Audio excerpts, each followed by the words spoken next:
So speaking of music now, let me share my thoughts on the newest album from Will Smith called Okay. Based on a True Story. And before I begin, I just want to paraphrase the great Michael Che and what he said in last Sunday's episode of SNL. Yeah, Will Smith put out a brand new album, his first album in 20 years, and surprisingly, it did not slap. Good. That's a great joke. I know I Okay. butchered it, but that's a great fucking joke. That's a great joke, Yeah. right? Right. So, pre-ramble time, right? I know it is kind of blasphemy to see this, especially if you call yourself a hip hop head, right? But I actually do rock with Will Smith's music, at least his earlier stuff. Like when he was with DJ Jazzy Jeff when they started off their career, with Rock the House and all that kind of stuff. I was digging their music, right? But of course, for me, I was like many people in Trinidad, I was put on to Will Smith through the Fresh Prince of Bel-Air, same thing with DJ Jazzy Jeff. So I didn't even know of their music until, that TV show came out, right? Still one of the greatest sitcoms ever made in my opinion, right? Then, of course, in '91, Summertime came out, right? And this was from, I think it's their third album that they did together. And Summertime is still like a bona fide classic in my opinion, right? Like Yeah. Okay. it's still knocks, right? And then, what I will say, just quickly with the preamble, right? But then, as his career as an actor, grew even more, yeah, that was when, they actually dropped their final album together, right? I can't remember the year it was, right? But I think it was right before, he started taking the, film acting thing seriously, right? So yes, he was in 6 degrees of separation, right? But for us, the big rule, the moment where it was like, yeah, he really serious about being an actor was, yeah, in '95 with Bad Boys, right? Which, yes, actually celebrated its 30th anniversary just a couple weeks ago, right? So it's funny, right? Right. Yeah. And then now, as '96 came and the show came to an end, it's like, yeah, where is he gonna go, right? But I'm saying this too because you gotta remember how big of a deal his acting career was over the past, like, well, since '95, right?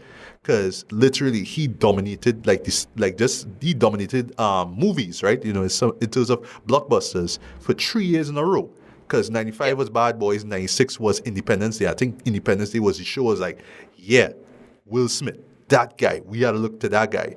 And then it was '97 now when he made it official when he dropped Men in Black. And then he capitalized on that by dropping what is still, in my opinion, and I've seen this as a diehard hip hop head, yeah, one of the best rap albums ever made. Big Willie style. Yes, and I hold on to that. I love that record. I think that record is fantastic in my opinion, right? Just mainly because it was exactly what it set out to be, right? It was Will Smith at the height of his career, at the height of his acting career. He was just done with Fresh Prince of Bel-Air, and now he was going into like just full time with the acting, right?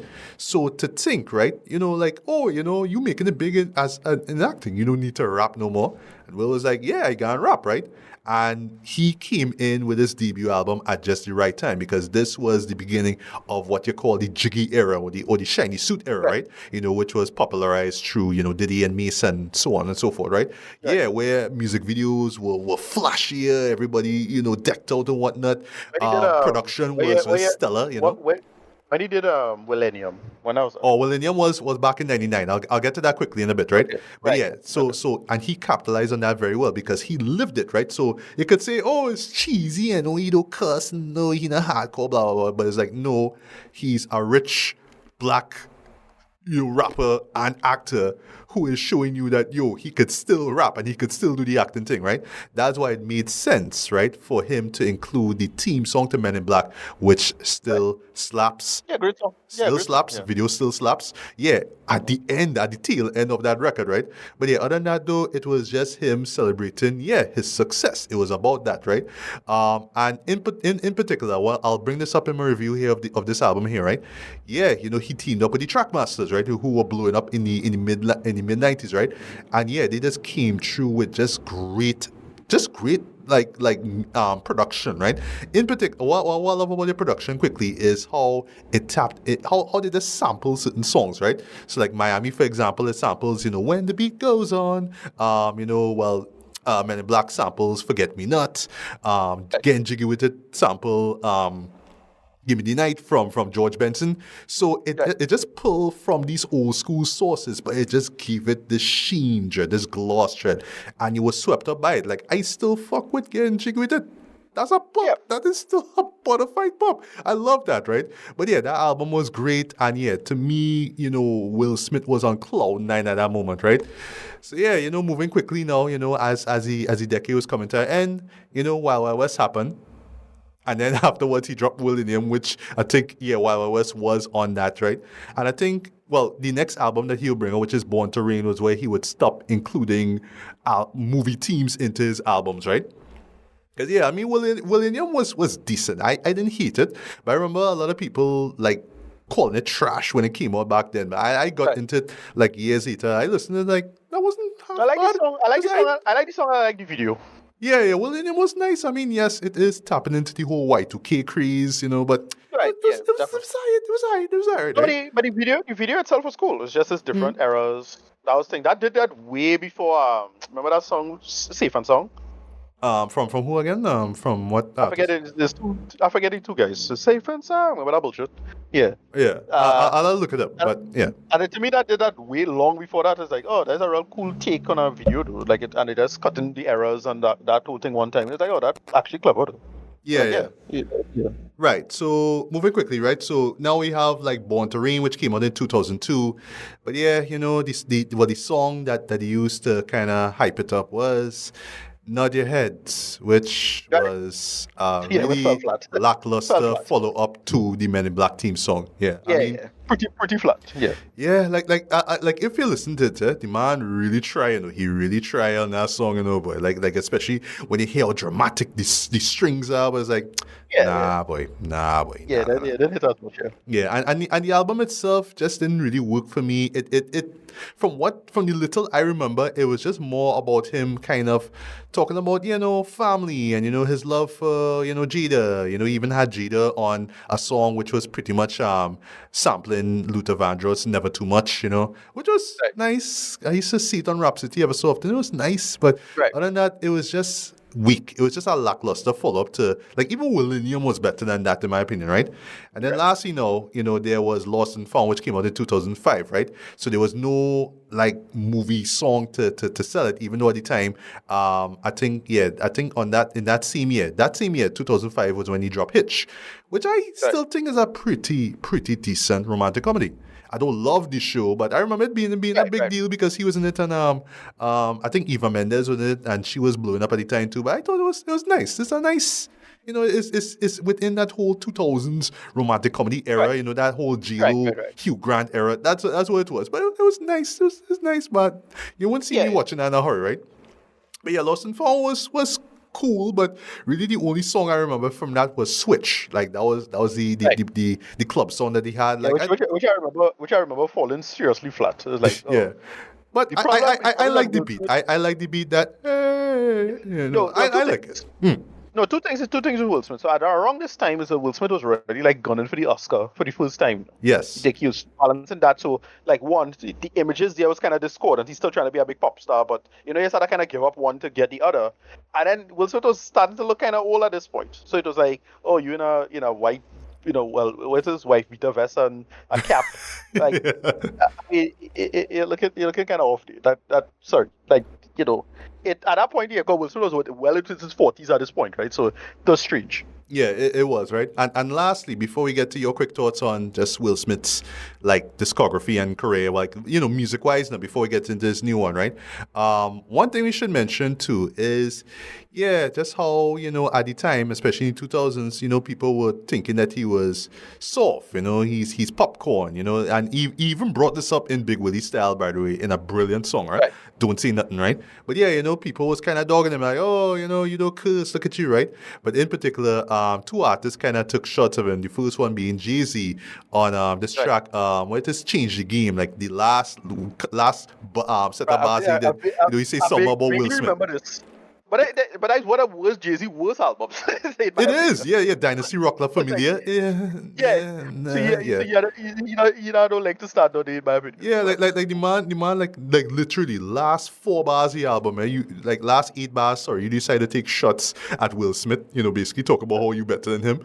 But the one that really really really sting though, even though I laughed at it when I was young boy, was when M say it in the second verse. Like he opens the right, second verse of right, the Real Slim right, Shady and says, "Will right, Smith don't cuss in his rap to sell records, but I do. So fuck him and fuck you too."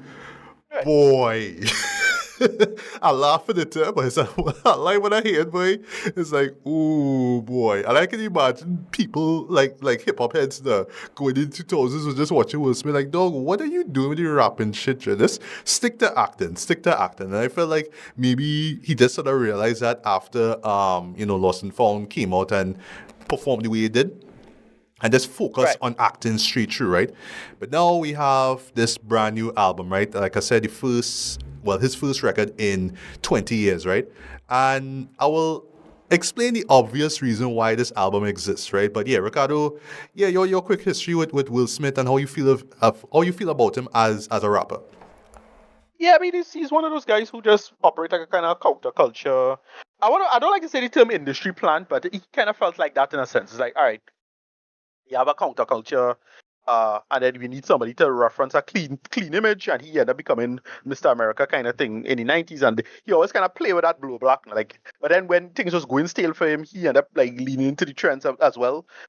In the 90s, mid 90s, he had like a couple of gangster attempt raps. It's kind of like when MC Hammer tried to go hard, like no. Even though MC Hammer himself is actually hard in real life, Will Smith is not. But it's just that like you had to pick one. You're kind of distant. Either you distance yourself on the streets or you don't, right? And Will Smith never really like play. He tried to do both, and it don't really work for either. But he ended up just going big. He ended up becoming a megastar, and that's that. Never really care for him other than his old early stuff. Never care for his stuff. Again, good pop singles, and I enjoy it for what it is. But by the time he crossed into 2000, that was it for me. Right? Nothing he ever did was impressive or interesting or engaging. He the only time I kind of enjoy what he did is when he did the remix to Join the Lucas song. Oh, That was Will, alright. yes, yes, yes. Right. That was alright. I remember kind of enjoying that. The most recent thing with the Matrix thing was just embarrassing. Like I like Big Oh, Sean, but wow. I'll talk about that. I'll talk about I that. like I like Big Sean, but wow, Big Sean. Like I hope he paying enough for that. So like, holy shit, Boy. fuck, shit. That was terrible. Boy. Yeah, whatever. Moving on. Yeah. Yeah. Yeah, but that's about it. Like I kind of just kind of sign up for him as a rapper in a long time. Yes, I do think he's an important part of hip hop history. I do think so, but like it's not sticking with me. It's mostly because of the figure of Will Smith, the kid from the 90s from Philly.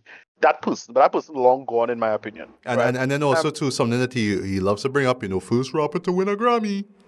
Right, exactly.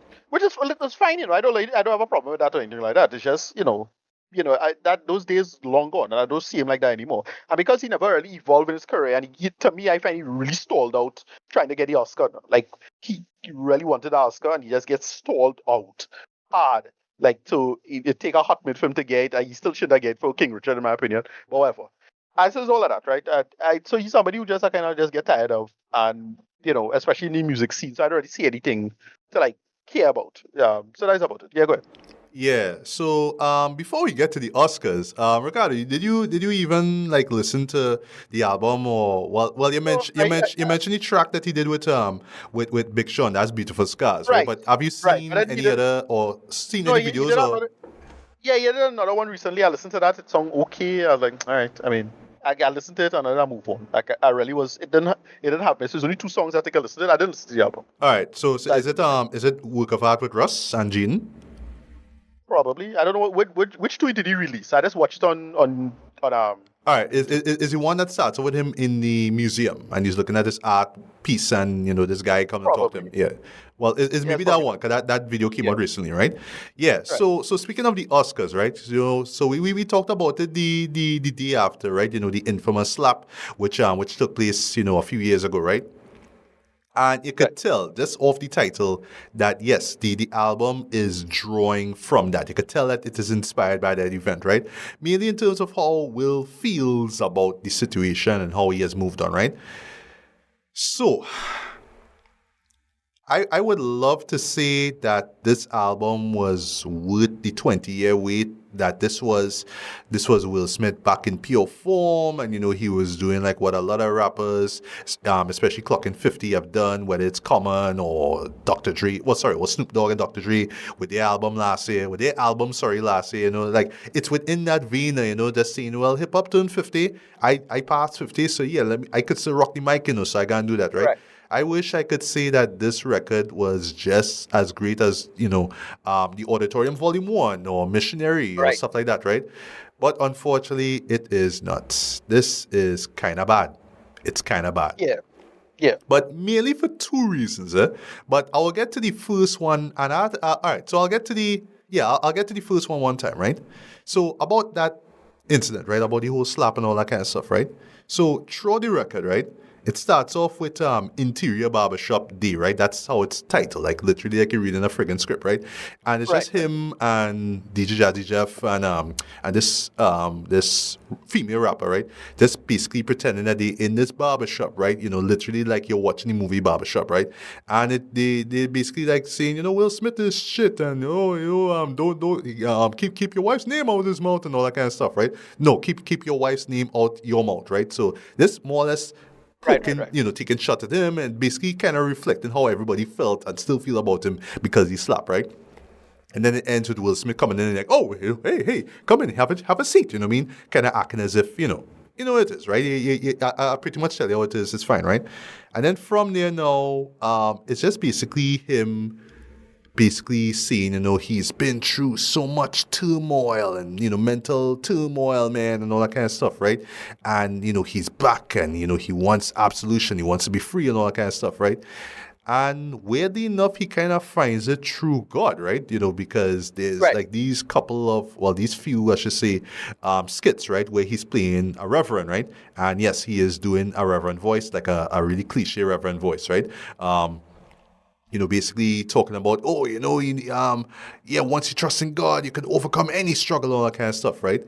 And he's just painting himself into this corner. He's just basically framing himself as someone who has dealt with hurt and pain. And he's just telling the listener, you could overcome it too, right? So, one of the big tracks that kind of tap into that is called Rave in the Wasteland, which is this kind of lackluster, rap rock kind of thing, right? But in particular, it ends with him basically saying, it's either, you trust in God or you don't. And if you don't, good luck. And he says it like that, like, good luck, like that. But we'll get into that in a bit, right? And, he keeps going on, giving these anthems about, overcoming struggle and all the kind of things, right? You even have like a pleasant little nice lovey-dovey, song, about overcoming hard times with We Guilty and the Tale of All People. So, that's there, right? Then afterwards we get Beautiful Scars that you mentioned before with Big Sean, right? And this again, it's just, I want to like this thread, but it's just not clicking, right? And he just keeps going. There's this Tantrum, which featured Joyner Lucas, and then it just pretty much ends with, him basically, the last two songs basically, You Can Make It, which is him featuring this choir. I believe he performed this at the BT Awards. Unfortunately, I didn't get a chance to see it, but he has a behind the scenes kind of thing, a video on his channel talking about how he came up with the song and all that, right? But yeah, he's tapping into that whole gospel vibe, overcoming struggle, and you can make it through, Christ and love and all these kind of things, right? And then the last song is Work of Art, right? Which features Russ and, Will's son, Gene, right? So I'll get to my thoughts on those songs in a bit, right?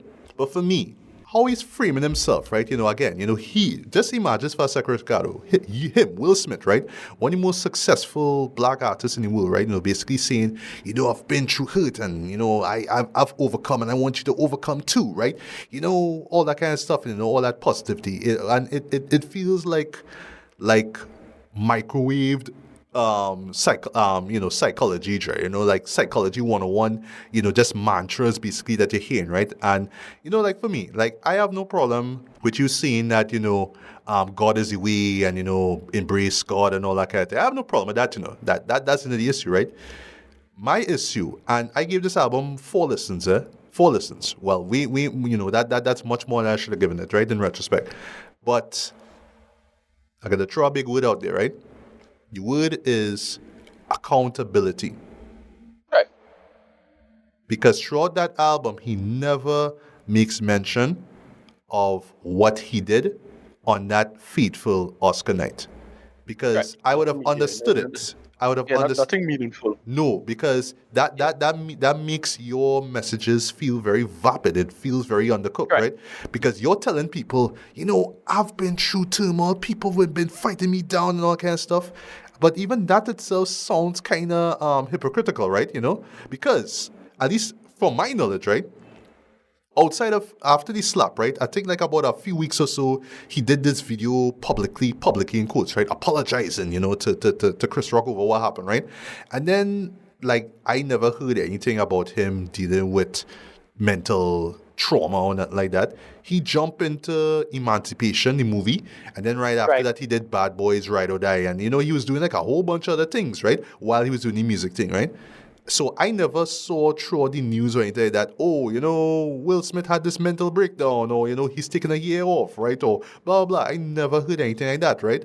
So I'm just here wondering, like, what struggle you really went through. Like, you did the slap, you apologize to the world about it, and then you just jump into a film. Like, what struggle Right. you telling me about? Like, there's no struggle. Or at least I didn't see it, right? And even if there was struggle, I'm not saying that he didn't go to some psychologist and, had therapy sessions or whatnot. I'm not saying that didn't happen. I don't know, right? But the point is, you never at any point in the album stop to say, I made that decision to go on stage and slap Chris. Even though I, as in Will, felt bad at the time because of the joke, the alopecia joke, right? The G.I. Jane joke, right? And how my wife felt. I, as in Will, still went up on that stage and slapped the man. And as Chris said in his, his comedy show, you don't fight in front of white people, Dread.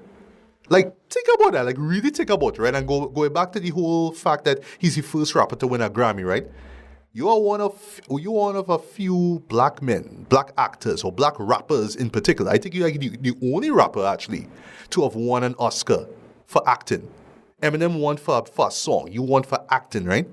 And this is what you do. This is how you show yourself to the world. As I said, you're trying to be street, you're trying to be hard, but at the same time, you want to have a clean image. You destroy that image just by walking up and slapping the man and sitting down and saying, keep my wife's name out your fucking mouth. You destroy that in one go. And then on top of all that, you won the Oscar and you're crying and talk about family this and family that, right?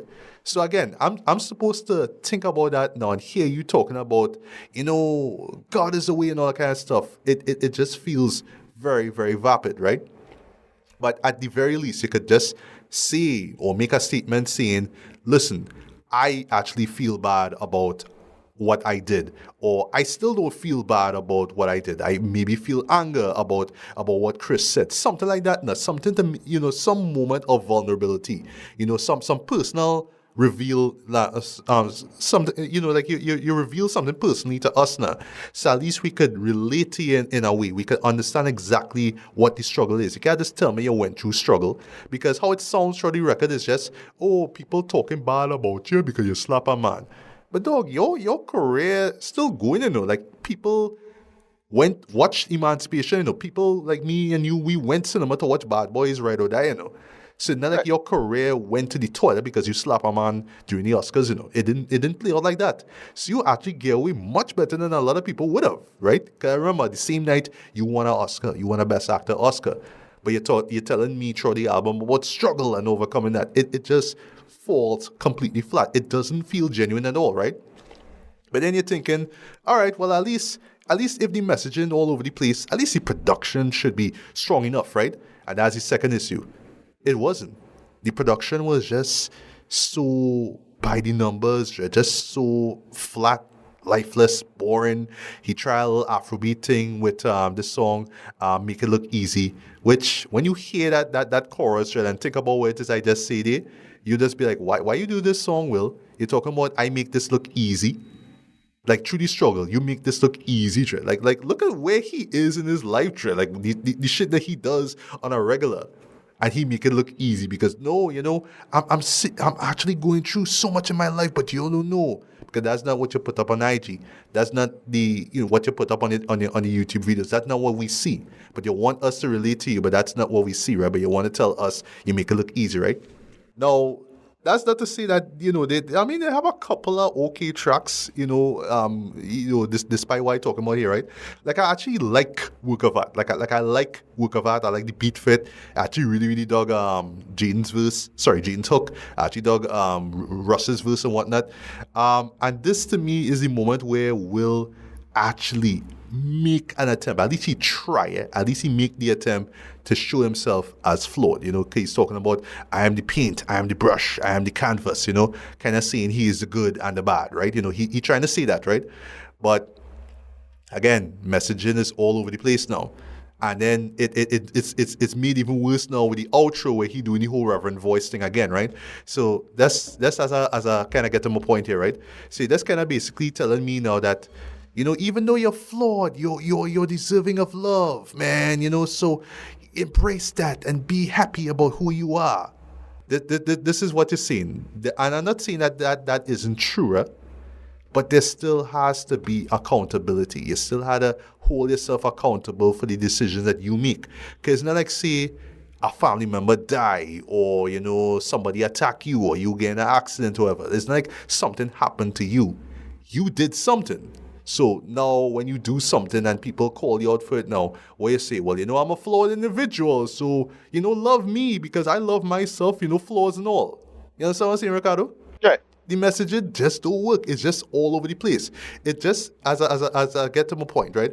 It just feels like warmed over psychology, tips and advice, little mantras to say and whatnot, just put together in this album, and none of it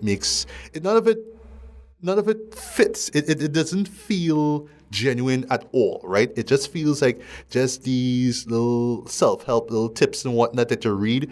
I just put it out in song, and you just slap on some gospel vocals and production in the background and whatnot, and I'm just supposed to feel like, yes, I could overcome it too, because Will Smith overcome it. Cause that's ultimately what the album is. It's like, if Will Smith could overcome it, you could overcome it too.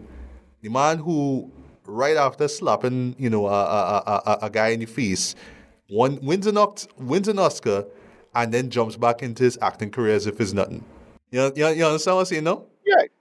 And that's the overall problem I had with it, Tred. It just feels too hypocritical, like a sorry, right? But I think what would have made it work though, I mean, one thing, because I don't want to knock down the producers, right? But if he had just gotten better producers, right, at least I would have cared about what I was hearing, right? Because think about it, right? With all this, even though people wasn't talking about Dr. Dre and Snoop Dogg's album Missionary, right? It was still Dr. Dre. You know what I mean? When it came to LL Cool J's album The Force, it was Q-Tip. When it came to Common and Pete Rock's The Auditorium Volume 1, it was Pete Rock, right? You telling me, right, with your, 40-plus career in hip-hop, right, you couldn't get in touch with some big legendary producer to, make beats for you? Right. Come on, man. I feel there's one thing I feel should be the norm from here on in. Legendary rapper or legendary producer just doing back and forth. So you see, Common and Pete Rock, or we call him Madlib and Freddie Gibbs, or something like that. We should get that from now on. Dude, Jazzy Jeff still makes beats, Get him. Right. Get him to come back. Right. They could do that. Yes, but you don't have to make it like the collab album, the reunion album or whatever it is. Oh, but nothing like that. No, just say too. it's a new album. Yeah, that's it. Just say it's a new album. We do it. Yeah, so even if I don't care for the messaging, at least I could say the beats slap, but the beats don't slap at all, right? Even and just lastly, right? In terms of beats, right? So to touch on like Tantrum, I should also mention I would say another decent track I would say is Tantrum with Joyner Lucas, because of how they bounce off each other, the aggression they give. Even Will Smith aggressive on this and whatnot. But yeah, you could tell that Joyner is a fan, so it's how they bounce off each other is good, right? But yeah, Beautiful Scars, boy.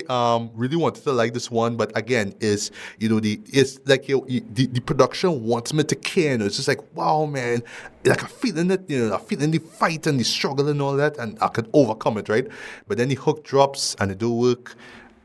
Big Sean do he thing, but even he and all trying like to have a line where the man say Dread where if you put a G in front the odds, what do you get? Gods. Yeah. Big Sean dog. Big Sean dog, don't do this to us now, please, please. I know we just doggy at times, but don't do this. Don't tell me about put G in front of odds where you get no man, no, stop it now, right? And then lastly, before I wrap up now, yeah, so while I was giving it my final listen and kind of finalizing my thoughts, yeah, I sat down and watched them videos, boy, and listen, like okay, if you're a Matrix nerd, Will Smith was supposed to play Neo, blah blah blah, right? Right. That's the whole Yeah, joke. and it's an old joke. He brought this Yeah. up during the pandemic trend. What would have happened if the Wachowskis, if I actually agreed, if I actually like signed up with the Wachowskis and did the Matrix instead of Right. Wild Wild West, blah blah blah, right? He did this during the pandemic trend. So now you gotta do a video with Big Sean, and is he poses that they give Big Sean like the moment where you see him with the gun. You see Will Smith by the corner, and they're like, why?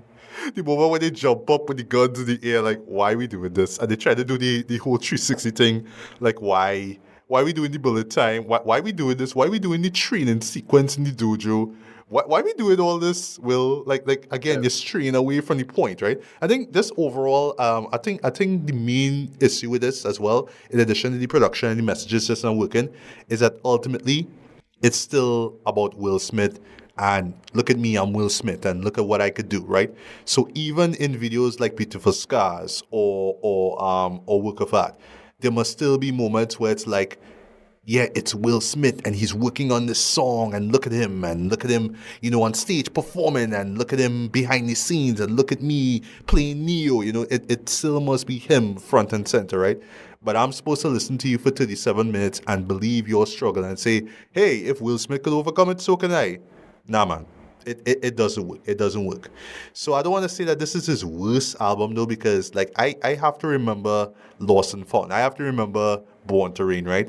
But I still hold, I still put, Big Willie Style up there as still his best record to date, in my opinion. Right. But as far as like your comeback album, this doesn't work, right? But it's just the messaging just doesn't work. And you could tell, that's as a wrap up here, right? This off the title, based on a true story. The moment you hear that, you know what he's referring to. Yes, it's clearly inspired by the slap, right? But I'm not saying that he should stop to talk about it, right? But he should at least kind of give, he should still kind of hold himself accountable to it, right? I'll last point and then I'll get to read it, right? I'll compare it to, like, ironically, right, to like Kendrick Lamar's GNX, for example, right? Like, Kendrick could have put just Not Like Us on it, but he didn't, right? But he had a bunch of other songs, right? Where some of which were addressing Drake, right? And the whole beef in some way, shape, or form, right? Yes, he didn't have to stop what he was doing to call Drake out by name, right? They could tell through the messaging, through what he was saying, how he felt about it, right? And look, like one of the big tracks, Reincarnated, right? Yeah, this was where he was saying, look, this was him kind of holding himself accountable and saying, yeah, I supposed to be this peaceful guy, but look at how I went at it. I went at it as some warrior dread. You know what I mean? Like I kind of contradicted myself. Like I supposed to be about uplifting people, but look, I tearing a man down. I understand, the nature of the industry and what Drake represents and what he said to me and blah, blah, blah. But still, I did something that I kind of wasn't supposed to do morally. But he kind of explains Right. that through that song, right? Even though it's metaphorically, right? So that moment, I understand that dread. I was looking for some moment like that on this album here, and I couldn't get that dread. So I can't believe I had to say this, dread, but this absolutely does not work. So for me, rating wise, yeah, boy, strong two to a very light 2.5 out of 5. I kind of want back my money, but I'm giving it a Right. light 2.5 out of 5 because I would say if you're still curious, listen to it. But trust me, one listen and the little detail that you get and just how flat these beats are and just how just how lackluster the raps themselves do even feel all that inspired neither. Sorry to say that, right? But yeah, once you give that a listen, boy, you'll just be like, yeah, that's all I need. One listen. I give it 4.